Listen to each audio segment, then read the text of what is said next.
ચાલો હવે આપણે સ્વાધ્યાય 6.3 માં શું શીખવાનું છે તો એમાં આવે છે વર્ગમૂળ। તો કે વર્ગમૂળ એટલે શું? તો વર્ગમૂળ જે સંખ્યાના વર્ગથી પૂર્ણ વર્ગ સંખ્યા બની છે તે સંખ્યાને આપેલ સંખ્યાનું વર્ગમૂળ કહે છે। તો કેવી રીતે? તો જો આપણે તો શીખાતા 1નો વર્ગ 2નો વર્ગ 3નો વર્ગ 4નો વર્ગ, તો કેવી રીતે સમજી લો 2નો વર્ગ હોય 1નો વર્ગ કરવો હોય, બરાબર? આ તો આપણે આગળ શીખાતો 1 ગુણ્યા 1 કરતા 2નો વર્ગ કરવો હોય તો 2 ગુણ્યા 2 કરતા 1 ગુણ્યા 1 કરો એટલે કેટલા મળે 1, અને 2 ગુણ્યા 2 કરો એટલે 2 દુ 4। એવી જ રીતે 4નો વર્ગ આપણે કરવીએ તો ચોકે ચોકે 16 થાય, 4નો વર્ગ 16 થાય, તો આને આપણે 16, આને છે ને આ પૂર્ણ વર્ગ સંખ્યા છે। હવે 16નું વર્ગમૂળ શું થાય? તો કે 4 થાય। તો આપણે જે આને છે ને આપણે વર્ગ કહીએ છીએ અને આને જે મળે એને શું કહેવાય? વર્ગમૂળ। એટલે કે આને આપણે શું કહેવાય? હમણાં તો 4નો વર્ગ 16 છે, પણ એ 4 છે એ પૂર્ણ વર્ગ સંખ્યા છે, એટલે કે 16ને આપણે શું કરી 4ને શું કહી શકીએ? વર્ગમૂળ કહી શકીએ છીએ। તો વર્ગમૂળ દર્શાવવા માટે એનો સંકેતમાં શું દર્શાવી દેવા? સંકેતમાં એની નિશાની શું છે? વર્ગમૂળની આ। એવી જ રીતે એમાં જો 7નો વર્ગ એટલે 7 7 49। હવે 49નું વર્ગમૂળ શું થાય? 7। તો એને દર્શાવવું હોય તો સંકેતમાં તો આ વર્ગમૂળમાં શું લખવાના? 49। તો એનો જવાબ શું આવે? 7। એવી જ રીતે આપણે એમાં બીજું શું શીખવાનું છે? આગળ આમાં શીખવાનું છે કે કોઈ પણ સંખ્યા આપેલી હોય તો એ સંખ્યાનો વર્ગમૂળ કરતા આપણે એ સંખ્યાનો એકમનો અંક શું મળી શકે છે? એટલે કે આપણે વર્ગમૂળ કરવાનું નહીં, પણ ડાયરેક્ટ જવાબ મેળવી લેવાનો। એટલે કે કોઈ પણ સંખ્યા હોય તો એનો એકમનો અંક એટલે કે એનો વર્ગમૂળ કરતા એટલે કે એનો વર્ગ કરતા તો આપણને એનો એકમનો અંક શું મળી શકે છે એ શોધવાનું છે। તો હવે એકમનો અંક એના માટે આપણે શું કહીએ? વર્ગમૂળમાં એકમનો અંક કયો હોઈ શકે એ આપણે જોવાનું છે। તો જેનો કોઈ પણ સંખ્યા આપેલી હોય ને એનો છેલ્લો અંક કાં 1 અથવા 9 હોય તો એનો વર્ગમૂળ કરતાં આપણને શું મળે છે? 1 જ મળે છે। અને 2 છેલ્લો અંક એકમનો અંક 2 અથવા 8 હોય તો એનું શું મળશે? 4 જ મળે છે, એવો આ એક નિયમ છે। અને 3 અને 7 હોય તો એનું 9, 4 અને 6 હોય તો 6, અને 5 હોય તો 5। હવે કોઈ પણ સંખ્યાનો એકમનો અંક 1 અથવા 9 હોય તો એનો વર્ગ કરતા એટલે કે એનો વર્ગમૂળ કરતા આપણને શું મળે છે? 1 મળે છે।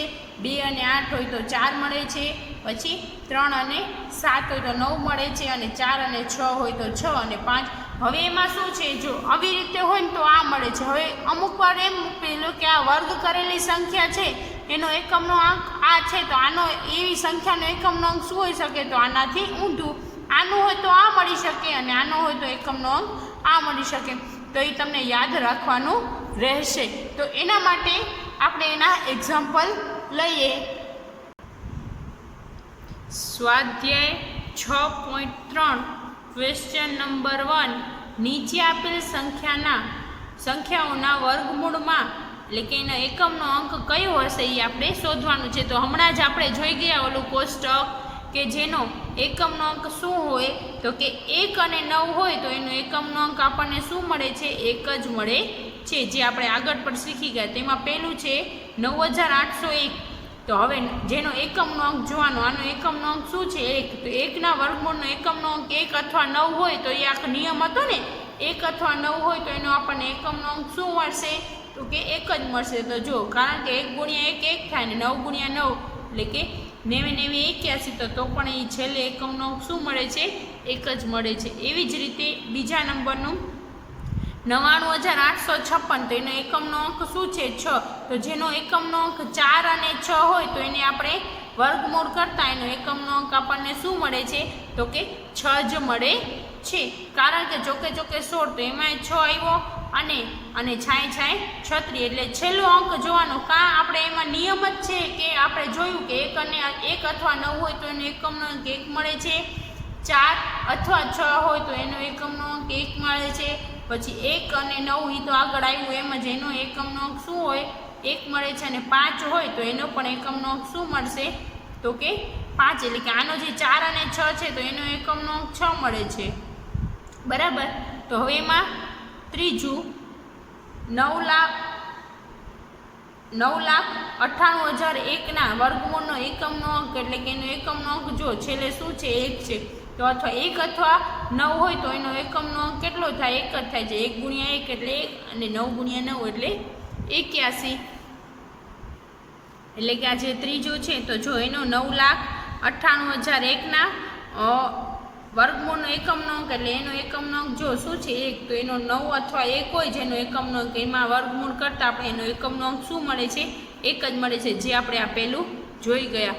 હવે એના પછીનો છે એમાં જો એકમનો અંક કેટલો છે 5 તો જેના વર્ગમૂળનો એકમનો અંક 5 હોય તો એનો આપણે શું કરતા એને એકમનો અંક 5 હોય તો વર્ગમૂળ કરતાં પણ એનો એકમનો અંક શું મળે છે 5 જ મળે છે જે આ જો આપણને આ મળ્યું અહીંયા 5. ક્વેશ્ચન 2 કોઈ પણ પ્રકારની ગણતરી કર્યા વિના જ જણાવો કે નીચેના પૈકી કઈ સંખ્યા પૂર્ણ વર્ગ નથી. હવે આ સંખ્યામાંથી કઈ સંખ્યા પૂર્ણ વર્ગ નથી એ ગણતરી કર્યા વગર જ બતાવવાનું છે. તો એના માટે એક નોંધ જે આપણે આગળના સ્વાધ્યાયમાં પણ શીખી ગયા છે કે જે સંખ્યાનો એકમનો અંક એટલે જે સંખ્યાનો એકમનો અંક 0, 1, 4, 5, 6 અને 9 હોય તે જ સંખ્યા પૂર્ણ વર્ગ હોઈ શકે. તો કઈ સંખ્યા પૂર્ણ વર્ગ હોઈ શકે તો જેનો એકમનો અંક એટલે કે છેલ્લો અંક 0, 1, 4, 5, 6 અને 9 હોય તે જ સંખ્યા પૂર્ણ વર્ગ હોઈ શકે. આથી જે સંખ્યાનો એકમનો અંક 2, 3, 4 કે 8 હોય તે ક્યારેય કદાપી એટલે કે ક્યારેય પૂર્ણ વર્ગ સંખ્યા ના હોય. તો આપણને એમાં એ જ જોવાનું છે છેલ્લો એકમનો અંક જોઈ લેવાનો છે. તો હવે પેલું છે 153 તો 3 છે તો જો આપણે આમાં જ જોયું તો કે આ સંખ્યા હોય ને 0, 1, 4, 5, 6, 9 તો એ પૂર્ણ વર્ગ હોય પણ આમાં કેવી છે 3 આવ્યો તો 3 એટલે કે આ ચોક્કસ પૂર્ણ વર્ગ કારણ કે આ જે હોય 2, 3, 7 અને 8 જેનો એકમનો અંક 2, 3, 7 અને 8 હોય એ સંખ્યા પૂર્ણ વર્ગ નથી. તેથી આપણે આ કહી શકીએ એકમનો અંક જોઈ લેવાનો કે નથી. તો જુઓ એકમનો અંક શું છે 3 છે તેથી આ પૂર્ણ વર્ગ સંખ્યા નથી. પછી આ છે 7 તો 7 એ પૂર્ણ વર્ગ આ ચોક્કસ પૂર્ણ વર્ગ સંખ્યા નથી કારણ કે એનો એકમનો અંક કેવો છે 7 છે. એવી જ રીતે આવ્યું 8 તો આ પૂર્ણ વર્ગ સંખ્યા છે તો કે ના નથી કારણ કે 8 છે આ ચોક્કસ પૂર્ણ વર્ગ નથી. જુઓ એકમનો અંક છે એનો શું છે 8 છે. હવે એમાં આવે છે 41 એટલે છેલ્લું 1 છે તો એ આપણે અહીંયા આમાં આવ્યું હતું કે 0, 1, 4 તો 1 આમાં સમાવેશ થાય છે તો 1 છે એટલા માટે આ પૂર્ણ વર્ગ સંખ્યા છે એવું આપણે કહી શકીએ છીએ. તો કે 1 છે પૂર્ણ વર્ગ સંખ્યા હોઈ શકે. જુઓ એનો એકમનો અંક કેટલો છે 1 છે તો 441 છે એનો આપણે વર્ગમૂળ કાઢતા આપણને શું મળે છે 21 મળે છે. તેથી આ સંખ્યા કેવી છે તો કે પૂર્ણ વર્ગ સંખ્યા છે. ક્વેશ્ચન નંબર 3 પુનરાવર્તિત બાદબાકીની રીતે 100 અને 169નું વર્ગમૂળ શોધવાનું છે. હવે પુનરાવર્તિત બાદબાકી કરીને એ બંનેનું વર્ગમૂળ કેવી રીતે મળે તો ચાલો હું તમને 100નું કરાવું છું 169નું તમને જાતે કરવાનું છે. એમાં કંઈ નથી જે સંખ્યા આપેલી હોય ને એ સંખ્યામાંથી એકમનો એટલે કે એ સંખ્યામાંથી એકી સંખ્યાઓ બાદ કરવાની. તો પહેલાં તો એકી સંખ્યાઓ કઈ કઈ છે તો કે 1 પછી 3, 5, 7, 9, 11, 13, 15, 17, 19, 21 એવી રીતે જ્યાં સુધી 0 ના આવે ત્યાં સુધી એકી સંખ્યાઓમાંથી બાદ કરતું જવાનું. તો એના માટે આપણી પાસે પહેલું આપણે એમાં શું છે તો કે 100 આપેલું છે બરાબર. એનું પુનરાવર્તિત બાદબાકી કેવી રીતે થાય તો આપણે આગળ શીખ્યા હતા. 100માંથી એમાં એકી સંખ્યા બાદ કરવાની એટલે કે 100માંથી 1 બાદ કરો એટલે 1 છે એ એકી સંખ્યા છે. હવે 100માંથી 1 છે એ એકી સંખ્યા છે તો એ 100માંથી 1 બાદ કરો એટલે કેટલા વધશે 99 બરાબર. 100માંથી 1 જાય એટલે કેટલા વધે 99. પછી શું કરવાનું અહીંયા જે વૈધાન એને લખવાનું 99માંથી 1 પછી એકી સંખ્યા કોણ આવે તો કે 3. 99માંથી 3 બાદ કરો એટલે કે 96. પછી જે જવાબ આવે ને એને એકી સંખ્યા સાથે બાદ કરતું જવાનું. 96માંથી 1, 3 પછી એકી સંખ્યા તો કે 5. 96માંથી 5 જાય એટલે 91. પછી આ જે 91 આવ્યું હોય ને એમાં એકી સંખ્યા બાદ કરવાની. 91માંથી એકી સંખ્યા કોણ છે 7. 5 પછી કોણ આવે તો કે 7. 91માંથી 7 બાદ કરો એટલે કેટલા વધશે 84. હવે 84 માંથી 7 પછી શું આવે એકી સંખ્યામાં તો કે 9. 84 માંથી 9 બાદ કરો એટલે 75. અહીંયા 75 આવ્યા. હવે એમાંથી તમે 11 9 પછી એક બાદ બાકી કરવાની એકી સંખ્યા તો 9 પછી 11 આવે. 75 માંથી 11 જાય એટલે કેટલા વધે 64. પછી 64 માંથી એકી સંખ્યા 11 આવી એના પછી કઈ આવે તો કે 13. તો 13 બાદ કરો તો 51 વધે.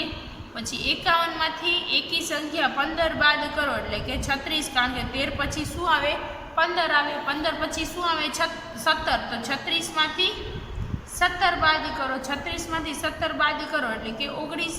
પછી 17 અહીંયા 19 વધ્યા તો 19 માઇનસ 17 પછી એકી સંખ્યા કઈ આવે 19. તો 19 માંથી 19 જાય એટલે કે કેટલા આવે અહીંયા 19 માંથી 19 જાય તો 0. તો પછી એવી સંખ્યા જોવાની કે 19 માંથી હવે 100 નો પૂર્ણ વર્ગ 1 2 3 4 5 6 7 8 9 અને 10. તેથી આપણને અહીંયા લખી નાખવાનું કે તેથી 100 એ પૂર્ણ વર્ગ સંખ્યા છે બરાબર. તો તેથી 100 નું વર્ગમૂળ મને શું મળશે તો 100 નું વર્ગમૂળ 10 મળે. જો કેટલી 1 2 3 4 5 6 7 8 9 ને 10. તો અહીંયા મને વર્ગમૂળ એનું શું મળે 10. હવે એના પછી 169 નું કરવાનું છે. એવી જ રીતે એકી સંખ્યા હવે 100 ની જગ્યાએ શું લખવાનું 69 169 લખવાનું. 169 માંથી 1 બાદ કરો એટલે અહીંયા 168 આવે. 168 અહીંયા લખવાના. 168 માંથી 3 બાદ કરો એટલે 165 આવે. એવી જ રીતે આપણે આ તમને જાતે એના પછીનું છે 169 વાળું જાતે કરવાનું છે જે સાવ સહેલું છે. ક્વેશ્ચન નંબર 4 નીચે આપેલી સંખ્યાઓનું વર્ગમૂળ અવિભાજ્ય અવયવીકરણની રીતે શોધવાનું છે. હવે વર્ગમૂળ જ બધામાં શોધવાના છે પણ અલગ અલગ રીતથી. તો એમાં પહેલું છે 729. તો 729 નું વર્ગમૂળ પર કોની રીતે અવિભાજ્ય અવયવ તો અવયવો પાડી લેવાના. અવિભાજ્ય અવયવો જે તમે છઠ્ઠા ધોરણમાં શીખી જ ગયા છો સારી એવી રીતે. તો હવે અહીંયા લખું 729. તો એના અવયવો પાડી લેવાનો. એની રીતથી આપણને શું કરવાનું છે દાખલો એનો ગણવાનો છે. હવે એમાં આપણે જોઈએ અહીંયા તો છે 729. તો એના અવયવો પાડે. જો 729 ના 2 થી ભાગાકાર કરવાનો. 2 થી આપણે કરીએ તો એના અડધા થતા નથી. તો આપણે 3 થી કરીએ. એના 729 ને 3 વડે ભાગવાનું. તો આપણે જવાબ મળશે 243. હવે 243 ને પાછો આપણે એને 3 થી કરીએ ભાગાકાર. તો 243 ને 3 વડે ભાગો તો કેટલા મળશે તો કે 81. 81 ને પાછા 3 થી અથવા તો જો એમ પણ થાય જો 243 ગુણ્યા 3 કરો એટલે 729. 81 ગુણ્યા 3 કરો એટલે 243. પછી અહીંયા આપણે 81 ને 3 વડે કરો તો 27 તેરી 81. પછી 27 ને કેવી રીતે થાય તો 3 9 27. પછી 3 તેરી 9. પછી 3 એકુ 3. તો આપણને એના અવયવો શું મળ્યા તો જો અહીંયા આટલા મળ્યા આપણને અવયવો એના. તો અહીંયા લખવાનું એના અવયવો અહીંયા લખવાના કે 729 ના કેટલી વાર આવે છે તો કે 3 ગુણ્યા 3 ગુણ્યા 3 ગુણ્યા 3 ગુણ્યા 3 ગુણ્યા 3 એટલે કે 1 2 3 4 5 ને 6. 1 2 3 4 5 અને 6 વાર આવ્યા. તો એને આપણે 2 2 ની આપણે જોડી કરી શકીએ ને વર્ગ કરવાનું છે એટલે કે 2 2 ની જોડી એટલે કે 3 નો વર્ગ એને ગુણ્યા 3 નો વર્ગ અને એને ગુણ્યા 3 નો વર્ગ. તો હવે 3 3 નો વર્ગ આવી ગયો. તો હવે મારે એનો શું કરવાનું છે વર્ગમૂળ શોધવાનું છે. તો કોનો તો 729 નું વર્ગમૂળ. તો આને ટોપી પહેરાવી દઈએ વર્ગમૂળની. હવે એનો વર્ગમૂળમાં શું કરવાનું બધાને એક એક વાર લખી નાખવાનો. 3 ગુણ્યા 3 ગુણ્યા 3 આ જેટલા પણ અહીંયા આવ્યા હોય ને 2 2 વાર વર્ગ હોય ને એક એક વાર લખી નાખવાના. તો આપણે અહીંયા શું મળશે 3 તેરી 9 9 તેરી 27. તો તેથી આપણે કહી શકીએ કે 729 નું વર્ગમૂળ શું છે તો કે 27 છે. તો આવી રીતે આપણે શોધવાનું છે. તો એના પછીનું આપણે જોઈએ. હવે એના પછીનું છે 400. તો પહેલાં 400 ના અવયવો પાડી લઈએ. તો અહીંયા 400 હવે 2 વડે 2 થી જ થશે કારણ કે 400 ના અડધા થાય. તો કે આ 400 ને 2 વડે ભાગો એટલે શું મળશે 200.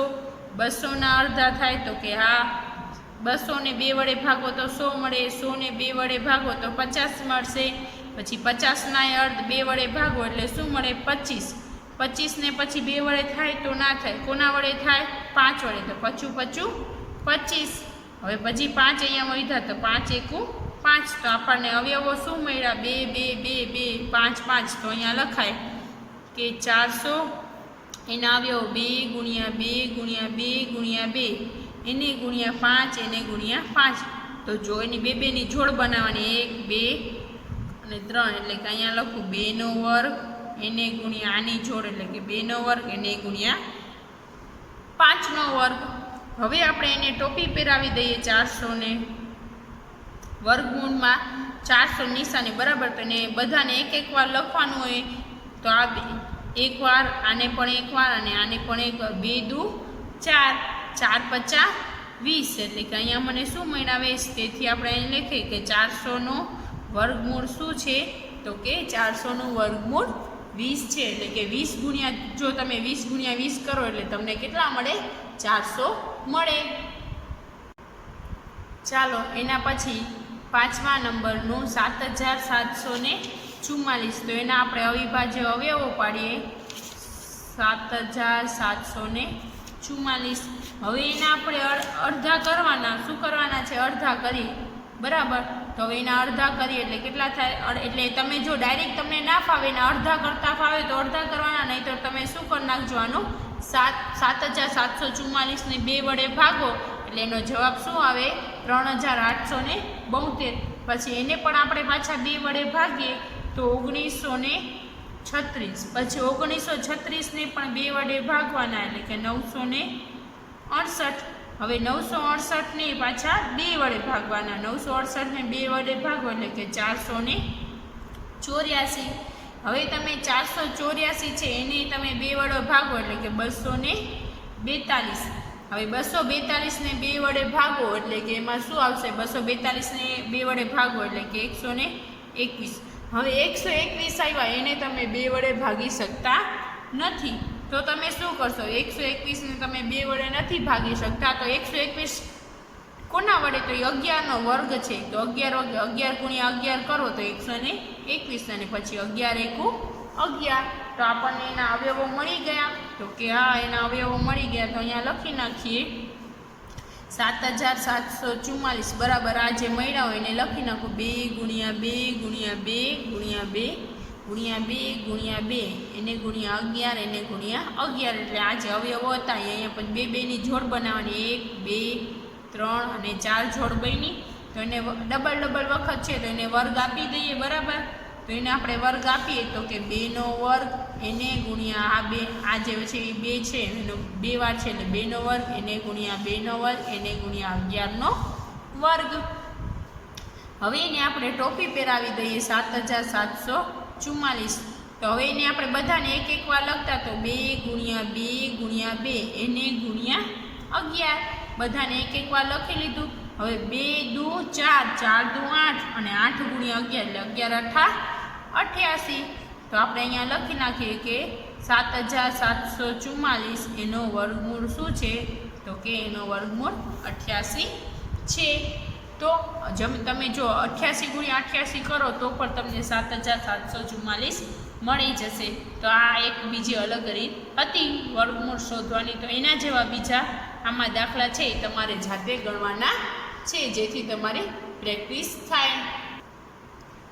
ક્વેશ્ચન નંબર 5, નીચે આપેલી દરેક સંખ્યા માટે નાનામાં નાની એવી સંખ્યા શોધો કે જેના વડે ગુણવાથી મળતી સંખ્યા પૂર્ણ વર્ગ હોય, ઉપરાંત મળતી આ પૂર્ણ વર્ગ સંખ્યાનું વર્ગમૂળ પણ શોધવાનું છે.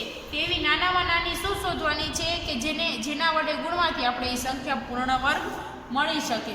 તો હવે એમાં આપણે જોઈએ તો કે જો તો પહેલાં તો જે આ 252 આપેલું છે ને એ તો પૂર્ણ વર્ગ સંખ્યા નથી, કારણ કે છેલ્લે કેટલા છે 2 છે, તો એ પૂર્ણ વર્ગ સંખ્યા નથી. તો પહેલાં તો એના આપણે અવિભાજ્ય અવયવો શોધી લઈએ. 252 એને 2 વડે ભાગાકાર કરીએ તો 2 વડે ભાગાકાર કરીએ 252, તો એના અડધા કરીએ તો શું આવે 126, અથવા તો 2 વડે ભાગાકાર કરો તો પણ 126. પછી એના પાછા 2 વડે એના થાય અડધા તો એને 63, હવે 63 ને આપણે 2 વડે ના કરી શકીએ તો 3 વડે કરીએ તો 21 તેરી 63, પછી 21 ને પાછા 3 વડે કરીએ, બરાબર, તો 7 તેરી 21 એટલે કે 7, પછી 7 એકુ 7. હવે આપણે આ અવયવો મળ્યા જેમ આગળના દાખલામાં લખ્યા એવી રીતે પહેલાં તો એના અવયવો લખી લેવાના. તો કે 252 બરાબર એના અવયવ શું મળ્યા? 2 × 2 × 3 × 3 એને × 7. હવે બેની જોડી બનાવવાની. આની બેની જોડી છે, આની બેની જોડી છે, પણ 7ની જોડી બનતી નથી, એની સાથે બીજા 7 નથી, બરાબર. તો હવે એની સાથે આપણે શું ઉમેરીએ તો જેથી પૂર્ણ વર્ગ સંખ્યા બની શકે? તો અહીંયા લખું કે અહીં અવિભાજ્ય અવયવ 7ની જોડી એટલે કે જોડ બનતી નથી, બરાબર. હવે એવી સંખ્યા શોધો કે જેના વડે ગુણવાથી મળતી સંખ્યા પૂર્ણ વર્ગ છે. તો આ તો 252 પૂર્ણ વર્ગ નથી, એની સાથે એવી કઈ સંખ્યા ગુણવાથી, આ સંખ્યા સાથે એવી કઈ સંખ્યા ગુણવાથી તે પૂર્ણ વર્ગ બની શકે છે? તો શું કરવાનું? જે આ સંખ્યા આપેલી છે ને, એટલે કે આપણને આ શું આપેલું છે? 252, એને આપણે વર્ગ શું હતા? તો કે આના આપણે શું એના સાથે એવી 252 ને કઈ સંખ્યા ગુણવાથી આપણને પૂર્ણ વર્ગ સંખ્યા મળે? તો એને આપણે 7 વડે ગુણી નાખી, કારણ કે જો જેની જોડ ના બનતી હોય ને એના વડે ગુણાવી દેવાના. તો જો 7ની જોડ નથી મળતી તો એના વડે ગુણાવીએ. જો આપણે આ 252 ને આ સંખ્યા છે અહીંયા લખી, એને આપણે આ સંખ્યાને 7 વડે ગુણાવ્યું તો આને પણ 7 વડે ગુણાવવા પડે. તો બરાબરની બીજી બાજુ 2 × 2 × 3 × 3 એને × 7 આટલું તો આપેલું છે, પણ એની આખી સંખ્યાને પણ કોના વડે ગુણવું પડે? તો કે બંનેમાં બરાબરની આ બાજુ, જો આ બરાબરની આ બાજુ છે એને આપણે 7 વડે ગુણાવ્યા તો આ સંખ્યાને પણ 7 વડે ગુણાવે. હવે 252 × 7 કરો એટલે કે 1764 મળે, બરાબર. એવી જ રીતે તો હવે આપણે બરાબરની આ બાજુ ગુણીએ તો આને બધાને 2 × 2 × 3 × 3 એને × 7 અને આ જે 7 છે તો એને × 7. તો હવે બેની જોડી બની ગઈ. તો કે હા, તો આ સંખ્યા શું છે? પૂર્ણ વર્ગ. તો જેમ આપણે આમાં આગળના દાખલામાં કર્યું એવી જ રીતે 2નો વર્ગ એટલે કે આ 2 જોડી બની તો 2નો વર્ગ, આને એકવાર લખવાનો એનો વર્ગ અને 7નો વર્ગ. તો હવે આપણને આટલું મળી ગયું, બરાબર. તો હવે અહીંયા આને હું ટોપી પહેરાવી 1764, બરાબર. એને મેં ટોપી પહેરાવી 1764 ને એને અહીંયા બરાબર. હવે આ બધાને એક વાર લખી નાખવાનું 2 × 3 × 7 જે આપણે આગળના દાખલામાં શીખી ગયા. હવે એમાં શું લખવાનું? તો કે આ બંનેનો ગુણાકાર 2 તેરી 6, 6 સત્તા 42. તો તેથી અહીંયા વર્ગમૂળમાં 1764 તો એનું શું છે? 42 છે, બરાબર. એટલે એનો વર્ગમૂળ શું મળે છે? તો આમ નાનામાં નાની આપણે કહી શકીએ કે આમ 252 ને નાનામાં નાની સંખ્યા 7 વડે ગુણતા ગુણાકાર પૂર્ણ વર્ગ બને. એટલે કે આવી જે નાનામાં નાની શું હતું કે નાનામાં નાની એવી સંખ્યા શોધો કે જેના વડે ગુણવાથી. તો એવી નાનામાં નાની સંખ્યા આપણને કઈ મળી? તો એવી આપણને 7 મળી છે. તો ચાલો એના પછીનું, ચાલો એવી જ રીતે આ ત્રીજું 1008. તો એના અવિભાજ્ય અવયવો આપણે પાડી લઈએ 1008ના. હવે 1008 છે, બરાબર. એના અવિભાજ્ય અવયવો આપણે પાડીએ તો કે એના અડધા કરવાના. પહેલાં તો 2 થી જો થાય છે એનો ભાગાકાર કરો 2 થી તો કે થાય છે તો લખવાના 2. તો એના અડધા કેટલા થાય? 1000ના અડધા 500 અને 8ના અડધા 4 એટલે 504. હવે એના પાછા જો 50ના અડધા 25 અને 4ના અડધા 2. હવે એને પાછા અડધા કરીએ તો કે 2ના અડધા 1 અને 52ના અડધા કેટલા થાય? તો કે 26. હવે 126 આવ્યા. હવે એમાં આપણે 126 ને પાછા એના અડધા કરીએ તો 12ના અડધા 6 અને 6ના અડધા 3 એટલે કે 63. પછી જો હવે 6ના અડધા 3 થાય પણ 3ના અડધા નથી થતા. તો 3 થી કરીએ તો 3 × 21 તેરી 63 એટલે કે 21. પછી 3 ને 7 તેરી 21 અને પછી 7 તેરી 21 આવી ગયા. હવે 7 એકેય ઘડિયામાં નથી આવતા, એટલે કે 7 એકુ 7. તો એના અવિભાજ્ય અવયવ મળી ગયા. હવે અવિભાજ્ય અવયવ તો અહીંયા લખીએ તો કે 1008 તેને 2 ગુણ્યા 2 ગુણ્યા 2 ગુણ્યા 2 એને ગુણ્યા 3 ગુણ્યા 3 ગુણ્યા 7. તો એના પછીના દાખલામાં શું કરતા, આગળના દાખલામાં 2 2ની જોડી બનાવી. હવે જો આ બધાની 2 2ની જોડી બનાવી, આની જોડી નથી, તો અહીંયા આપણે લખી શકીએ અહીં 7, એટલે કે અવિભાજ્ય અવયવની 7ની જોડી બનતી નથી. એટલે કે અહીંયા લખી નાખાય અવિભાજ્ય અવયવની અવયવ 7ની જોડી બનતી નથી. તો હવે આ સંખ્યા પહેલાં તો કીધું હતું કે એ સંખ્યા પૂર્ણ વર્ગ સંખ્યા નથી, બરાબર. છેલ્લા એકમનો અંક 8 હોય તો એ સંખ્યા પૂર્ણ વર્ગ સંખ્યા નથી. પણ આવી સંખ્યાને એવી નાનામાં નાની બીજી કઈ સંખ્યા ઉમેરતા એ સંખ્યા પૂર્ણ વર્ગ સંખ્યા બની શકે છે. તો એવી નાનામાં નાની કઈ, તો જેની જોડી ના હોય ને એની સાથે ગુણાવી નાખવાનું. આમાં એ 7ની જોડી નથી. જો અહીંયા 5 હોય, 5ની જોડી ન હોય તો 5 સાથે ગુણાવી નાખવાનું. એવી રીતે જેની જોડી ન હોય એના સાથે ગુણાવી નાખવાનું. તો આપણને જો બરાબરની 2 બાજુ મળી, આમ બાજુ ને આ બાજુ લખ્યું. હવે 1008 છે એને જેની કોની સાથે જોડી નથી, તો 7ની જોડી નથી, તો 7 સાથે ગુણાવી નાખવાનું. પછી આને પણ આ સંખ્યાને પણ, તો એને કૌંસમાં લખવાનું 2 ગુણ્યા 2 ગુણ્યા 2 એને ગુણ્યા 2 એને ગુણ્યા 3 એને ગુણ્યા 3 એને ગુણ્યા 7. પછી બીજા હજી એક 7 સાથે, આની સાથે 7 સાથે ગુણાવ્યા તો બરાબરને આ બાજુ પણ 7 સાથે ગુણાવવાના.